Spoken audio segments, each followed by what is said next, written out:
अस्सलाम वालेकुम व्यूअर्स, आप देख रहे हैं मेरा यूट्यूब और फेसबुक चैनल। मैं हूं जाहिद चट्टा। अच्छा जी, इससे पहले कि मैं वीडियो स्टार्ट करूं और आपको कनाडा के जो मौजूदा हालात हैं उसके बारे में बताऊं, सबसे पहले तो मैं आपको थोड़ी सी एक्सप्लेनेशन देना चाहता हूं कि मैं 3-4 महीने से कहाँ गायब था। ठीक है जी, जहाँ तक मुझे याद पड़ता है कि जो मैंने लास्ट वीडियो अपलोड की थी उस वक्त गर्मियाँ थी, तो अब जो विंटर स्टार्ट हो रहा है। ठीक है जी, तो मैं कहाँ था, मैं क्या कर रहा था। देखिए, जैसा कि आपको पता है कि हर बंदे की जो लाइफ है वो कोविड-19 की वजह से अफेक्ट हुई है, बुरी तरह अफेक्ट हुई है। ठीक है जी, तो बहुत सारे काम थे जो रुके हुए थे। और जब मैं कहता हूँ ना कि काम थे, तो इसका मतलब है कि जो काम है ना वो पैसे से होते हैं, सिंपल। तो बहुत बिजी था यहाँ पर। पूरा जो समर सीज़न रहा है बहुत बिजी था। उसके अलावा मैं आपको बताता चलूँ कि जुलाई में कनाडा में, बल्कि कैलगरी कैलगरी में एक फेस्टिवल होता है जिसको स्टैम्पीड बोला जाता है। ठीक है जी, ये एक इंटरनेशनल लेवल का फेस्टिवल है, आप जिसको दूसरे लफ्ज़ों में आप एक मेला बोल रहे हैं। ठीक है जी, इसकी हिस्ट्री बड़ी पुरानी है। ऑलमोस्ट ये 1884 में स्टार्ट हुआ था और आज ये इंटरनेशनल लेवल पे इस फेस्टिवल को देखा जाता है। पूरी दुनिया से टूरिस्ट आता है, बहुत बिजी होता है। ठीक है, 10 दिन का ये फेस्टिवल है। 10 दिन से पहले भी 10 दिन बिजी होते हैं, 10 दिन बाद भी बिजी होता है। ठीक है जी, पूरी दुनिया से इंटरनेशनल टूरिस्ट आते हैं, यहाँ के लोग खुद जो हैं पूरे कनाडा से आते हैं। तो बिजी लाइक ए हेल। तो एक तो वो फेस्टिवल आ गया, तो मैं पैसा बनाने में मसरूफ़ हो गया।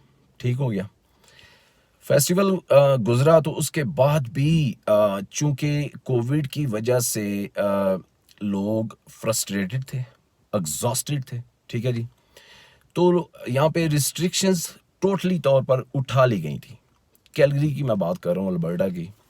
तो लोग बाहर निकले, एक वेदर बहुत अच्छा था, समर था। उसके बाद जो कोविड की वजह से लोग घरों में बंद थे, तो लोग एक दफ़ा फिर बाहर निकले हैं और इतना बिजी हुआ है उस फेस्टिवल के बाद भी कि बस आप कुछ ना पूछें, टाइम ही नहीं मिला। और फिर एक चांस भी था, बहुत सारे काम रुके हुए थे तो उनको करने का। तो जैसे मैंने पहले बोला कि काम तो होते हैं पैसे से। ठीक हो गया जी, तो इस वजह से मैं गायब था। बहुत काम किया, 14-15 घंटे एवरी डे काम किया। और इतना काम करने के बाद बंदे के हालात ठीक नहीं रहते। फिर वीडियोस कुछ नहीं सूझती। ठीक हो गया, तो ये थी जी मेरी थोड़ी सी एक्सप्लेनेशन। ज़रूरी है आपको बताना क्योंकि आप लोग सपोर्ट करते हो और वीडियोस देखते हो, अपने कीमती टाइम में से थोड़ा सा टाइम निकालते हो और मेरे जैसे लेज़ी बंदे की वीडियोस देखते हो। ठीक है जी, तो आपको एक्सप्लेन करना ज़रूरी था। ये तो होगी जी एक्सप्लेनेशन। इंशाल्लाह मैं एम बैक, वीडियोस बनाता रहूँगा, आपको मौजूदा हालात के बारे में, यहाँ क्या चल रहा है, हो क्या रहा है, वो सारी अपडेट मिलती रहेंगी। उसके बाद कोविड की बात कर लें कि रिस्ट्रिक्शन मुझे तो समझ नहीं आती कि ये चल क्या रहा है। ठीक है जी, जब पैसा कमाने की ज़रूरत होती है सिटी को, तो सारी रिस्ट्रिक्शंस उठा ली जाती हैं। उस वक्त कोरोना नहीं था, उस वक्त भी था। और फिर जब अपना काम निकल जाता है तो फिर दोबारा रिस्ट्रिक्शंस लगा दी जाती हैं। आजकल तो जी हालात जैसे बताया जा रहा है बहुत बुरे हैं, अस्पताल भरे हुए हैं। ठीक है जी, उन लोगों से जो वैक्सीन जिन्होंने नहीं लगवाई, यहाँ पे बहुत सारी आवाम ऐसी है, ये आप मत समझिए कि मैंने तो यहाँ पे देखा, मैं भी यही समझता था कि अमेरिका, कनाडा, ये जो जितने वेस्टर्न कंट्रीज़ हैं इतने फॉरवर्ड कंट्रीज़ हैं। ठीक है जी, 100 साल हमसे आगे हैं टेक्नोलॉजी में, हर चीज़ में। तो यहाँ पे लोग जो हैं बड़े मतलब एजुकेटेड वगैरह और अवेयरनेस होगी लोगों को, लेकिन ऐसा नहीं है। यहाँ भी बहुत सारे ऐसे लोग हैं, बहुत बड़ी तादाद में, कि जो मुकम्मल तौर पर इग्नोरेंट है। दुनिया में क्या हो रहा है उसके बारे में तो है ही, लेकिन सोशल मीडिया पे जो कॉन्स्पायरेसीज चल रही हैं कोविड के बारे में, उस पे बिलीव करते हैं। ठीक है जी, वो अपनी बॉडीज़ में वैक्सीन डालने के लिए तैयार ही नहीं है। तो उनको फोर्स भी नहीं किया जा रहा क्योंकि ह्यूमन राइट्स का इशू है ये उनकी। ठीक है, ये यहाँ पे यही बोला जाता है कि ठीक है, ये उनका डिसीजन है, अगर वो नहीं लगवाते तो ये उनके डिसीजन की रिस्पेक्ट करनी चाहिए, ठीक है जी। तो उस वजह से बहुत सारे केसेस हैं, अस्पताल भरे हुए हैं, यहाँ तक कि अस्पतालों ने जवाब दे दिया है, बोल दिया है कि अब हमारी लिमिट से चीज़ें क्रॉस कर गई हैं, दोबारा रिस्ट्रिक्शंस लगा दी गई हैं, ठीक है, मुकम्मल लॉकडाउन नहीं है, दोबारा रिस्ट्रिक्शंस 10 बजे तक जो कोई रेस्टोरेंट बार्स वगैरह में जाते हैं 10 बजे तक अल्कोहल उनको वहाँ पे सर्व किया जा सकता है, उसके बाद नहीं, ठीक हो गया जी। 2 बजे तक वैसे वो रुक सकते हैं। अब तो यहाँ तक है कि जिन लोगों ने वैक्सीन लगवाई है सिर्फ वो ही जा सकते हैं, उनको प्रूफ दिखाना होगा, दैट्स इट। जिन्होंने नहीं लगवाई वो हर तरह की सहूलियात से बिल्कुल उनको बाहर रख दिया गया है, क्योंकि ये उनका डिसीजन है, तो फिर अब वो घर में ही रहें, ठीक हो गया। ये तो कोविड-19 की सूरत हाल है, जिसकी वजह से हर बंदा तो वैसे ही पहले ही सारे महकमे यहाँ पे सोए हुए थे। मैंने ट्विटर पे जाके प्राइम मिनिस्टर जस्टिन ट्रूडो के अकाउंट पे मैंने कल बहुत सारी ट्वीट भी की हैं। इमिग्रेशन सिस्टम सबसे ज़्यादा अफेक्ट हो रहा है, प्रोसेसिंग सिस्टम है ही नहीं, अब यहाँ पे कोई पता ही नहीं है। मेरी किसी से बात हो रही थी तो उस बंदे ने 8 महीने हो गए वर्क परमिट अप्लाई किए हुए, नहीं आ रहा, ठीक हो गया। सिटीज़नशिप जिन्होंने अप्लाई की है कोविड से पहले, जितना मैंने अपनी आंखों से देखा है कि सारा जो प्रोसीजर है वो 6 माह के अंदर, मैक्सिमम 8 माह के अंदर कंप्लीट हो जाता था कैलगरी में, ठीक है। अब 2-2 साल से लोग अप्लाई करके बैठे हैं, कोई पता नहीं है। जो IRCTC है वो काम ही नहीं कर रहे। आई डोंट नो, मैंने कॉल की IRCTC को, मेरा भी एक इशू था, तो उन्होंने बोला कि जी अभी जो प्रायोरिटी बेस पे है वो हम अफ़गानिस्तान के लोगों को ले रहे हैं, तो दूसरी एप्लीकेशंस को प्रायोरिटी नहीं दी जा रही।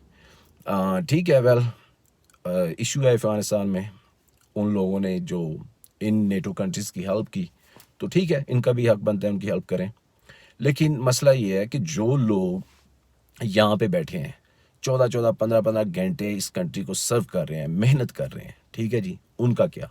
उनकी lives, their lives are in limbo right now. तो बहुत बुरे हालात हैं इमिग्रेशन के। बाकी लोग आ रहे हैं, ठीक है जी, जिनके पास वीज़ा है उनको भी अलाउ कर दिया गया है, वैक्सीनेशन वगैरह प्रूफ वगैरह हर चीज़ वो लेके अपना 72 आवर से पहले अपना कोविड टेस्ट करवा के वो इस कंट्री में एंटर हो सकते हैं, टूरिस्ट वगैरह। एसाइलम सीकर्स, रिफ्यूजीज़, उनके लिए सेम सिचुएशन है बॉर्डर के ऊपर।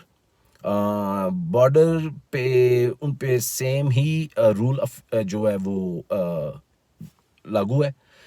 वो सेफ थर्ड कंट्री वाला है, अगर कोई US से कनाडा आना चाहता है तो आके यहाँ पे असाइलम करना चाहता है तो उस कनाडा और अमेरिका के दरमियान जो थर्ड से सेफ कंट्री एग्रीमेंट है वो लागू हो रहा है, ठीक है जी। उसका मतलब मैं पहले भी काफ़ी दफ़ा एक्सप्लेन कर चुका हूँ कि जिनके रिलेटिव्स हैं कनाडा में वो आ सकते हैं, बाकी कोई नहीं आ सकता। वीज़ा शीज़ा वाला, वीज़े वाला तो वैसे आ सकता है, लेकिन वैसे जैसे बग़ैर वीज़े के US से लोग कनाडा आते थे, असाइलम करते थे, वो नहीं आ सकते।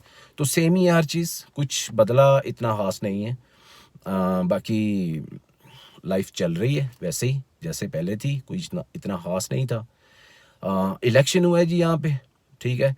2015 से लेके 15 में जस्टिन ट्रूडो जो इलेक्शन जीता था, 2019 में दोबारा जीता। 2015 में इसकी मेजॉरिटी गवर्नमेंट थी, तो 2019 तक मेजॉरिटी गवर्नमेंट रही। उसके बाद 2019 में इलेक्शन हुआ तो ये माइनॉरिटी गवर्नमेंट इसको मिली, दोबारा जीता। अब जो इलेक्शन है इसने पहले ही 2 साल पहले ही इलेक्शन कॉल कर लिया, इसलिए जहाँ तक मैं समझता हूँ कि उसने ये सोचा होगा कि मैंने बहुत सारे लोगों को बहुत पैसा दिया है, घरों में बैठ के खिलाया है, और कोविड के खिलाफ जो फाइट है वो भी अच्छी की है, पॉलिसीज़ अच्छी थी, इतना कनाडा का बुरा हाल नहीं हुआ, तो कुछ चीज़ें ठीक की हैं उन्होंने। तो जो उसके थिंक टैंक हैं उन्होंने सोचा होगा कि ये बेस्ट टाइम है इलेक्शन में जाने के लिए। I don't know it was the right decision और नॉट, लेकिन मेरा ख्याल है कि राइट डिसीजन नहीं था, क्योंकि वो बैक ऑफ कर गए, इसलिए कि जो इलेक्शन कॉल किया गया था वो सिर्फ मेजॉरिटी गवर्नमेंट के लिए किया गया था, माइनॉरिटी तो उसके पास पहले ही थी, तो मेजॉरिटी गवर्नमेंट फिर भी उसको नहीं मिली, ठीक हो गया। तो फ़ायदा क्या हुआ, जहाँ पे थे वहीं पे खड़े हैं, मेरा हाल है एक आध सीट का फ़र्क पड़ा है। तो दोबारा माइनॉरिटी गवर्नमेंट मिली, तो इलेक्शन की ये सूरत हाल है। पॉलिसीज़ जो थी इनकी, लिबरल्स, सबको पता है कि इमिग्रेशन को सपोर्ट करते हैं। वैसे 60% कनाडा डिपेंड ही इमिग्रेशन पे करता है, लेकिन दो पार्टियां मेजर, लिबरल्स, कंजर्वेटिव, ठीक है जी। तो लिबरल्स की जो है वो बहुत ज़्यादा इमिग्रेशन के हामी हैं। Economic immigration, skilled base worker जो लोग आते हैं उसकी, कि वो कनाडा में आके क्या कंट्रीब्यूट कर सकते हैं। इवन के लिबरल्स जो हैं वो रिफ्यूजीज़ वगैरह को भी सपोर्ट करते हैं, ठीक है जी। इनके मुकाबले में जो कंजर्वेटिव पार्टी है वो भी इमिग्रेशन को सपोर्ट करती है। ऐसा नहीं है कि वो इमिग्रेशन को सपोर्ट नहीं करते या उनके आने से इमिग्रेशन बंद हो जाती है, लेकिन वो इकनॉमिक इमिग्रेशन को ज़्यादा सपोर्ट करते हैं, ठीक है जी। इकनॉमिक इमिग्रेशन जो कि हुनरमंद लोग हैं, दूसरे लफ्ज़ों में, जो कि कनाडा को आके फ़ायदा दे सकते हैं, ना कि कनाडा पे आके बर्डन बने। तो वो रिफ्यूजीज़ को सपोर्ट नहीं करते। उनका ऐलान भी था कि जैसे ही वो आते हैं पावर में, रॉक्सम रोड वगैरह जहाँ से लोग अमेरिका से क्रॉस करके कनाडा आते हैं उसको बंद कर दिया जाएगा। तो उनकी पॉलिसीज़ थोड़ी सी इस हवाले से सख्त थी, और शायद काफ़ी उनकी इन्हीं पॉलिसीज़ की वजह से मैं समझता हूँ कि उनको काफ़ी नुकसान हो रहा है, ठीक है जी। बाकी उनकी कुछ चीज़ें मैंने जो उनका पढ़ा, मुझे भी दोनों पार्टीज़ की मेल्स वगैरह आती थी, तो मैंने जो पढ़ा उसमें मुझे उनकी कुछ चीज़ें अच्छी भी लगी। जैसा कि उन्होंने ये बोला, अभी जैसा कि सिटीज़नशिप जिन लोगों ने अप्लाई की हुई है, कोई पता नहीं है 2-2 साल से प्रोसेस ही हो रहा है, पता नहीं कहाँ पे बैठ के प्रोसेस कर रहे हैं लोग। इमिग्रेशन जो अथॉरिटीज़ हैं, मतलब लोग ही हैं ना जो काम करते हैं, तो वो घरों में बैठे हैं, घरों में बैठ के सैलरीज ले रहे हैं, बस अपनी मर्जी से थोड़ा थोड़ा काम कर दिया। जो प्रायोरिटी बेस एप्लीकेशंस हैं उन पे ज़रा ज़्यादा काम किया। बाकी जो यहाँ पे इनका है कि जो कनाडा में इन है ऑलरेडी, उसको क्या तकलीफ़ है, चुप करके बैठे, ठीक है जी। बाकी बाहर के जो इश्यूज़ हैं वो देख रहे हैं, स्पाउसल स्पॉन्सरशिप उस पर काम कर रहे हैं, बहुत सारी और चीज़ें हैं स्टूडेंट्स पे। तो ये है, ठीक हो गया जी। तो उनकी जो मुझे एक चीज़ अच्छी लगी वो ये थी कि वो बोल रहे थे कि अगर किसी को, if applicants are willing to pay some money, ठीक है जी, जैसे कि किसी ने सिटीजन अप्लाई की हुई है, तो वो पैसे अगर अप्लाई पे कर सकता है, कोई फीस रखेंगे। तो अभी तो खैर वो जीते नहीं हैं, अगर जीतते तो ऐसा करते, तो कोई फीस रखते तो वो फीस पे करके उसका जो प्रोसेस है, प्रोसेसिंग सिस्टम जो है सारा, वो जंप करके आगे चला जाता और उस बंदे को प्रायोरिटी बेस पे उसकी सिटीजन दे दी जाती। ऐसे ही दूसरे जो परमानेंट रेजिडेंट है उनके लिए भी ऐसे ही होता। तो ये ठीक मुझे लगा, लेकिन लिबरल्स का कहना था कि ये एक डिवाइड क्रिएट कर दी जाएगी रिच और पुअर के दरमियान, जो लोग अफोर्ड नहीं कर सकते। वैसे मेरा मुझे समझ नहीं आ रही कि लास्ट इलेक्शन में लिबरल्स ने ये प्रॉमिस भी किया था कि सिटीजनशिप की फ़ीस है $630। जो सिटीज़न आप अप्लाई करते हो ना, तो $630 आपको पे करना पड़ते हैं। तो इन्होंने प्रॉमिस किया था कि हम ये सिटीजनशिप फ़ीस जो है ना, इसको वाइप आउट कर देंगे, ख़त्म कर देंगे। बेस्ट लिविंग स्टैंडर्ड्स मिल रहे हैं आपको, बेस्ट लिविंग लाइफस्टाइल है, बेस्ट फ्यूचर है आपके लिए, आपके बच्चों के लिए। $630 पे करना कोई बड़ी बात नहीं है।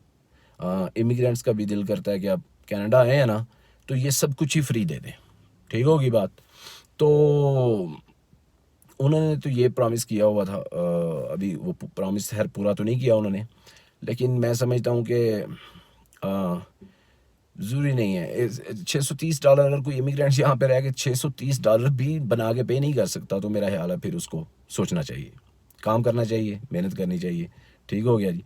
तो $630 अब जो बैकलॉग जा रहा है, मैं आपको जो चीज़ समझाना चाह रहा हूँ, बैकलॉग जो जा रहा है एप्लीकेशंस का, प्रोसेसिंग सिस्टम लेट हो रहा है, हर चीज़ की प्रोसेसिंग लेट हो रही है। उसकी वजह यही है ना कि फ़ंड्स की कमी है, स्टाफ की कमी है, तो प्रेशर ज़्यादा पड़ गया है। क्योंकि 2020 जब कोरोना स्टार्ट हुआ तो हर तरह की एक्टिविटीज़, इन पर्सन एक्टिविटीज़, हर चीज़ बंद कर दी गई इमिग्रेशन से रिलेटेड, ठीक हो गया। तो वो अप्लाई, लेकिन एप्लीकेशंस ले रहे थे हर चीज़ की, चाहे वो सिटीज़न है, चाहे वो परमानेंट रेजिडेंट है, चाहे वो कुछ भी है, वर्क परमिट है, तो वो एप्लीकेशंस तो आ रही थी, तो वो इकट्ठी होती होती आज जिन्होंने सिटीजनशिप अप्लाई की हुई है 3,70,000 तक बैकलॉग चला गया है। बैठे हैं लोग, वेट कर रहे हैं, कोई चक्कर ही नहीं है। वो क्या कहते हैं, सत्तू पी के सोए हुए हैं सब। तो किसी को पता ही कोई नहीं है कि कोई किसी ने कोई चीज़ अप्लाई की हुई है उसको देनी है। ठीक हो गया। तो शायद मैं समझता हूँ कि फ़ंड्स की कमी और स्टाफ की कमी की वजह से ये चीज़ें हो रही हैं। अगर बंदे ज़्यादा हों, अभी इन्होंने ऑनलाइन चीज़ें स्टार्ट तो की हैं, लेकिन इतना बर्डन है कि वो ऑनलाइन कितना करेंगे। ठीक हो गया। तो ये थी जी जो लेटेस्ट चीज़ें यहाँ पे चल रही हैं वो जो है लिबरल्स दोबारा जीत गए हैं, माइनॉरिटी गवर्नमेंट बनी है। अब देखते हैं कि आगे ये क्या करते हैं। अभी तो सारे मतलब छुट्टी पे ही हैं, तो कुछ भी चल नहीं रहा खास। बाकी मेरा ख्याल है लाइफ मस्ट मूव ऑन। ये कोई सलूशन नहीं है कि आप हर चीज़ को बंद करके बैठ जाएं। मेजॉरिटी पीपल जो हैं वो वैक्सीनेटेड हैं अभी, तो चीज़ें करनी चाहिए, खोलनी चाहिए। बहुत ज़्यादा सेंसिटिव है यहाँ पे, ज़्यादा ही चीज़ें कुछ हो रही हैं, आई डोंट नो। तो ये थी जी लेटेस्ट इन्फॉर्मेशंस जो यहाँ पे। तो मैं बैठा था, मैंने सोचा कि चलें आपको थोड़ा सा गाइड बता दें कि यहाँ पे क्या हो रहा है। मैं अपने बारे में बता दूँ कि मैं था कहाँ पे, कहाँ गायब था। तो बस आप पाकिस्तानियों की वजह से ये सब कुछ होता है कि गायब हो जाते हैं, इस वजह से कि एक कमाने वाला 10 खाने वाले। ठीक होगी बात। तो क्योंकि हम अपने कंट्रीज़ में तो काम करना पसंद नहीं ना करते, उसकी वजह ये है कि एक तो हम वो क्या कहते हैं चौरी आदमी हैं, वहाँ पे छोटा मोटा काम तो करना हमारी बिस्ती है ना, लोग क्या कहेंगे। तो बस फिर यही इश्यूज़ होते हैं। एक इंसान मशीन की तरह चलता है, चलता रहता है, सर्व करता है। हमारा यही सिस्टम है, एक फैमिली सिस्टम ज़बरदस्त है। उसमें कोई नहीं है ये कि फैमिली सिस्टम जो है हमारा वो, उसकी तो गोरे भी तारीफ़ करते हैं। क्योंकि यहाँ पे excess of anything is bad. यहाँ पे टू मच फ्रीडम की वजह से आपका इनका जो फैमिली सिस्टम है वो तबाह हो चुका है। तो आपके फैमिली सिस्टम की तारीफ़ करते हैं तो मसला नहीं है। दो तरह के लोग होते हैं ज़िंदगी में, याद रखिएगा। एक अपने लिए जीते हैं, एक दूसरों के लिए जीते हैं। ठीक है जी। तो मुझे मेरी इस चैनल पे मेरी फैमिली भी है, रिलेटिव्स भी हैं, वो भी देख रहे होंगे। वो ऐसा तो नहीं है कि मैं यहाँ पे आके वो बड़ी बड़ी बातें करूँ, लेकिन मैं उन लोगों में से जो अपनी फैमिलीज़ को प्रेफर करते हैं, अपनी फैमिलीज़ के लिए जीते हैं। मैं किसी की जो है ना वो तकलीफ़ नहीं देख सकता। मुझे चाहे उसके लिए 20-20 घंटे काम करना पड़े, नो प्रॉब्लम। तो आप किस कैटेगरी में आते हैं वो देखिए। दो चीज़ें हैं, हकूक़ुल्लाह और हकूक़ुल इबाद। अगर अल्लाह ने हकूक़ुल्लाह तो अल्लाह के हकूक़ हैं, नमाज रोज़ा ज़कात हज, वो अपनी माफ़ कर सकता है। अगर कोई बंदा उसमें कोताही कर रहा है तो ये अल्लाह का इख्तियार है। अल्लाह की ज़ात बड़ी गफ़ूर और रहीम है, वो माफ़ कर सकता है। ठीक हो गया। हकूक़ुल इबाद माफ़ नहीं करेगा अल्लाह। वो लोगों के बंदों के हकूक़ हैं आप पे। सबसे पहले आपकी अपनी फैमिली के, आपके माँ बाप बहन भाई से उनके हकूक़ हैं। उसके बाद फिर आपके रिलेटिव्स, फिर उसके बाद दूसरी दुनिया, आपके कोई गरीब आदमी है, कोई तल्लक वाला है, कोई उसकी हेल्प। तो ये चीज़ें बहुत ज़रूरी हैं। यही चीज़ें कल को आपकी आखिरत में आपकी बख्शिश का ज़रिया भी हैं। ठीक है जी। नमाज़ें इबादतें तो शैतान से बढ़कर किसी ने नहीं की। अगर किसी ने की है तो बताया आगे, शैतान से बढ़कर किसने इबादत की। तो इंसान लेकिन वो गुमराह हुआ। अल्लाह ने उसको सजदा करने के लिए बोला, नहीं किया उसने। यहाँ से आप ज़रा हिसाब लगाएं कि एक हज़रत आदम अलैहिस्सलाम इंसान ही थे ना, तो पैगंबर थे, तो उनको सजदा करने के लिए बोला, बताने के लिए आपको समझने वालों के लिए अशारी काफ़ी होते हैं कि इंसान की वैल्यू क्या है। तो इंसान की वैल्यू को समझें और दूसरों के लिए भी जीना सीखें। तो यही चीज़ें थी जी, इसी वजह से गायब थे। कोई ख़ास चीज़ नहीं थी, ऐसा नहीं था कि मतलब कोई पता नहीं मैं कहाँ पे बिज़ी हो गया हूँ। तो वीडियो लंबी हो रही है जी। आगे ही लोग कंप्लेन करते हैं कि वीडियो छोटी बनाया करें, आप अपने सब्सक्राइबर्स जो हैं खो रहे हैं। तो मुझे खैर इतना नहीं है इस चीज़ का। मोनेटाइज भी हुआ था चैनल, या मुझे ये भी पता है कि आप वीडियोस बनाएं, इस पे अच्छे से काम करें तो लोग देखते हैं, तो ग्रो करता है आपका चैनल, आपका पैसा भी फिर आपको बनता है। तो मेरी खैर ये चीज़ें अभी प्रायोरिटी में नहीं हैं। जो चीज़ मेरे पास है वो कहते हैं ना कि उड़दियाँ के पीछे नहीं नसना चाहिए। जो मेरे पास है, जो मेरे बस में है, मैं उसको उस पर मेहनत करता हूँ। ठीक है जी, ये साथ साथ चीज़ें चलती हैं। तो आपको बेसिक जो मकसद था इसको बनाने का वो ये था कि आप लोगों को इन्फॉर्मेशन मिलती रहे। बहुत सारे इंडियंस मैंने देखे हैं यहाँ पे, बहुत सारे अपने चैनल्स बनाए हुए हैं, लोगों को गाइड करते हैं। अपने लोगों के बहुत काम थे, अपने लोग यहाँ पे आते भी बहुत काम है, आटे में नमक के बराबर हैं। तो ये चीज़ें हैं, तो इसीलिए बनाया था। कोई पैसा कमाना मकसद नहीं था। पैसा किसी को बुरा नहीं लगता, आ जाएगा तो ले लेंगे, हम भी इनकार नहीं करेंगे। लेकिन ये कोई इतनी प्रायोरिटी में चीज़ नहीं थी। तो ठीक है जी, ये मैंने आपको ज़रूरी समझा कि एक्सप्लेन कर दूं एक छोटी सी वीडियो बना के। हर छोटी सी तो नहीं है, कोई 20 मिनट की हो चुकी है, माफ़ करना, देख लेना। तो मिलते हैं। अभी मैं बैठा हूँ, फारिग हूँ, तो 2-3 वीडियोस बना के उठूँगा, और भी 2-3 इश्यूज़ हैं, उस पर बात करते हैं। तो मिलते हैं जी इंशाल्लाह अगली वीडियो में। तब तक के लिए अल्लाह हाफिज़।